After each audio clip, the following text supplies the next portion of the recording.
আসসালামু আলাইকুম দর্শক, আরও একটা মুন্ডি বকনা সেল করলাম।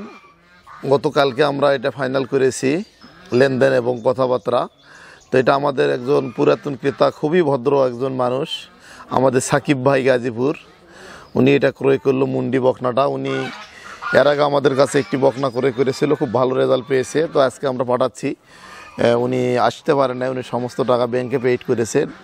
গাড়ির নাম্বার ঢাকা মেট্রো 12-14-22, 12-14-22।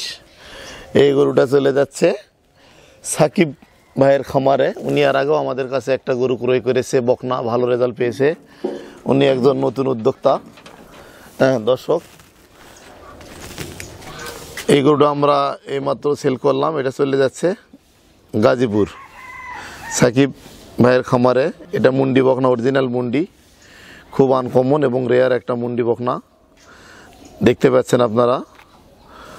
তো উনি একজন নতুন উদ্যোক্তা, খুবই ভালো একজন মানুষ। তো উনি খুবই ভদ্র। তো উনি আমাদের কাছে বরাবরই গরু ক্রয় করে, এর আগেও একটা বকনা ক্রয় করেছে। এবং ভাইয়া সবচেয়ে একটা মজার বিষয়, উনি মাঝে মাঝে ফোন করে, খোঁজ খবর নেয় এবং বিভিন্ন বিষয় শেয়ার করে। উনি একজন উদ্যোক্তা। তো এই গরুটা অনেক ভালো, যার কারণে ওনাকে আমরা এটা দিলাম ভালো মনে করে।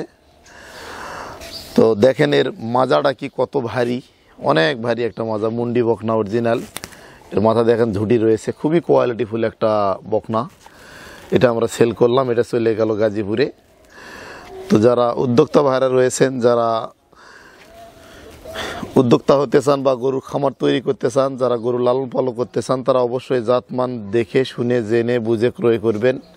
এবং কোয়ালিটিফুল বকনা সংগ্রহ করলে অবশ্যই কোয়ালিটিফুল বকনা সংগ্রহ করবেন, ভালো কোয়ালিটিফুল বকনা গেলে সংগ্রহ করবেন। আসলে বকনার হচ্ছে ব্রিড এবং জাত চিনতে হবে। যদি জাত আপনি না চিনতে পারেন, ব্রিড চিনতে না পারেন, সেক্ষেত্রে বলবো যে আপনি বকনা ক্রয় করবেন না, কখনোই না। যদি চিনতে পারেন সেক্ষেত্রে আপনি বকনা ক্রয় করবেন। আর উদ্যোক্তা ভাইয়েরা যাদের অভিজ্ঞতা কম, তারা প্রেগনেন্ট গাভী ক্রয় করবেন না। তাদেরকে বলবো যে তারা রানিং দুধ সহ গাভী কিনবেন, দুধ দেখে শুনে বুঝে সকাল বিকাল দুধ দহন করে দুধের গাভী কিনবেন।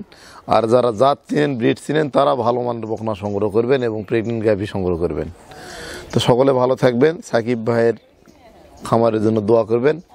আসসালামু আলাইকুম।